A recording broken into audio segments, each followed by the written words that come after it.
تو یہ غیر قانونی کام ہے، یہ بڑا مسئلہ ہے۔ تو میں نے آپ کو بتایا کہ کس طرح سے ججز کے رشتہ دار عمران خان کے خلاف کھڑے ہیں۔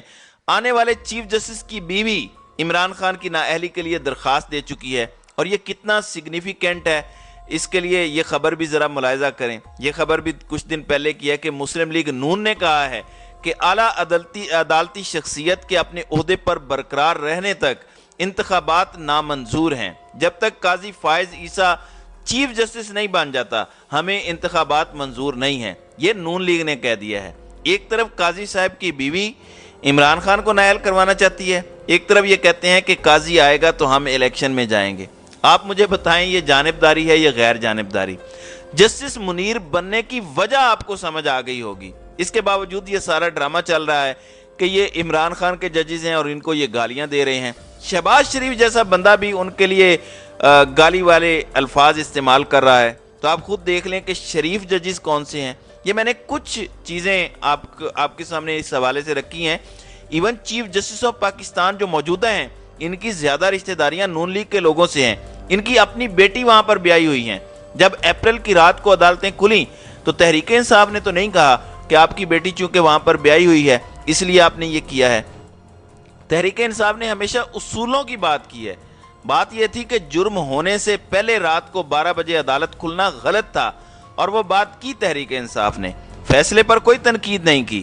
یہ ضرور کہا کہ ہمیں لگتا ہے کہ آپ کو سائفر کھولنا چاہیے تھا، اگر آپ کھول لیتے تو ٹھیک تھا۔ اب ناظرین کرام، چودھری شجاعت حسین کے گھر پر رینجرز تعینات کر دیے گئے ہیں۔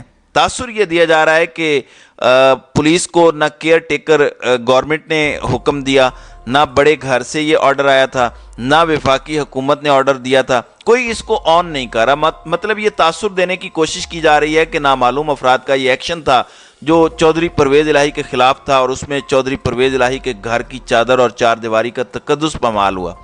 اب اس کے پیچھے ایک لاجک ہے، کہا جا رہا ہے کہ ISI چیف اور آرمی چیف کی کوئی لڑائی چل رہی ہے۔ رینجرز جو آئے ہیں وہ آرمی کی طرف سے آئے ہیں، جو آپریشن پولیس کر رہی ہے وہ ISI کی ایما پر ہو رہا ہے۔ ناظرین اکرام، ایک بات یاد رکھیں، پاکستان ون مین شو سے چلتا ہے۔ اس کی میں آپ کو ایک زندہ مثال دیتا ہوں۔ 1999 میں نواز شریف نے اپنا ضیاء الدین بٹ DG ISI لگوایا تھا، بعد میں اس کو چیف بھی لگوا دیا، لیکن مشرف نے جہاز کے اندر سے بیٹھ کے ملک کنٹرول کر کے مارشل لا لگا دیا تھا، اور DG ISI کچھ بھی نہیں کر سکا تھا۔ یہ ہے پاور ون مین کی۔ پاکستان کو ون مین چلاتا ہے۔ ہاں ڈبل گیم ہو سکتی ہے، یہ ایک ایسی 5th وار جنریشن ہے جس میں کسی کو کچھ پتہ نہ چلے، لوگوں کو دھوکہ دیا جا سکے، تو یہاں ڈسیپشن کی گیم تو چلتی ہے، اس سے زیادہ کچھ نہیں ہے۔ یہ سارا کام پیچھے بیٹھ کے ہو رہا ہے۔ فرنٹ مین محسن نقوی بنا ہوا ہے، آصف زرداری کو بنایا گیا ہے، لیکن کر کون رہا ہے وہ سب جانتے ہیں۔ ناظرین اکرام، یاد رکھیے گا، پاکستان ون مین شو سے چلتا ہے، کسی کو خود کو بیوقوف مت بنانے دیجئے گا۔ یہ سارا کچھ میں نے کلیئر کر دیا۔ اب آتے ہیں کہ جن لوگوں کو شک ہے کہ امریکی سازش ہوئی ہے، اب یہ جو چیئرمین جو امریکی کانگریس کا حصہ ہیں، وہ کیا کہتا ہے، عمران خان ہمارے لیے مشکل اور شہباز شریف بڑا آسان ہے۔ یہ ذرا ان کے الفاظ ملاحظہ کریں۔ Imran Khan was difficult for us to deal with. Will you allow the American government to have CIA here in Pakistan to conduct cross-border counter-terrorism missions against Al-Qaeda, ISIS, or the Taliban? Absolutely not. Prime Minister Sharif, somewhat easier. کل خواجہ آصف صاحب نے کہا ہم تو امریکہ کے بغیر رہ ہی نہیں سکتے، وہ تو وینٹیلیٹر ہے ہمارا، ہم گھٹنوں پہ آ جائیں گے اگر امریکہ نے کوئی قدم اٹھا لیا۔ ایسے بھی اگر کریں گے تو پھر کہاں سے ہم برابری کی سطح پہ تعلقات مینٹین کریں گے؟ دیکھیں کہ beggars can't be choosers. Please understand that.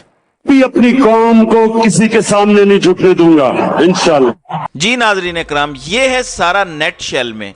خود امریکی کانگریس مین کہہ رہا ہے کہ عمران خان کے ساتھ ڈیل کرنا تو ہمارے لیے مشکل ہے اور شہباز شریف کے ساتھ ڈیل کرنا آسان ہے، لیکن آگے وہ اپنی ویڈیو میں کہتا ہے کہ اس وقت جمہوریت اور رول آف لا کا مسئلہ بن چکا ہے پاکستان میں، کیونکہ سپریم کورٹ ایک فیصلہ دے رہی ہے اور یہ مان نہیں رہے، تو امریکہ کو جمہوریت کے ساتھ کھڑے ہونا چاہیے۔ بے شک عمران خان ہمارا مخالف ہے، بے شک عمران خان سے ہمیں تکلیف پہنچتی ہے، وہ یہ مان رہے ہیں یہ رجیم چینج اور سازش کا اعتراف ہے. یہ تسلیم کر رہے ہیں کہ عمران خان اپنی قوم کے لیے کھڑا ہوتا ہے.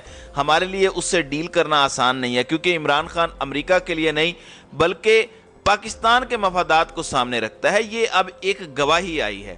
اب یہ اہم ترین وقت ہے. کیا جسٹس منیر گروپ آئین کی خاطر اپنے اختلافات بھلا کے چیف جسٹس کو مضبوط کرے گا یا لندن پلان جو ہے وہ کامیاب کرے گا؟ دیکھیں لندن پلان کیا ہے کہ ہم کسی طرح سے ستمبر تک وقت گزار لیں اور اس کے بعد چونکہ اپنا چیف جسٹس آ جائے گا، بینچ بنانے کی طاقت اپنے پاس آ جائے گی، تو اس کے بعد جو چاہیں گے وہ ہو جائے گا. مگر یہ پلان کامیاب ہوتا دکھائی نہیں دے رہا. اور کل سپریم کورٹ کھلنے جا رہی ہے. کل ایک فیصلہ کن دن ہے. دیکھنا یہ ہے کہ سپریم کورٹ اب اس حوالے سے کیا کرتی ہے. تو ناظرین کرام، آپ کی اس ویڈیو کے حوالے سے کیا رائے ہے؟ اب اپنی رائے کا اظہار کامنٹ سیکشن میں ضرور کیجیے گا.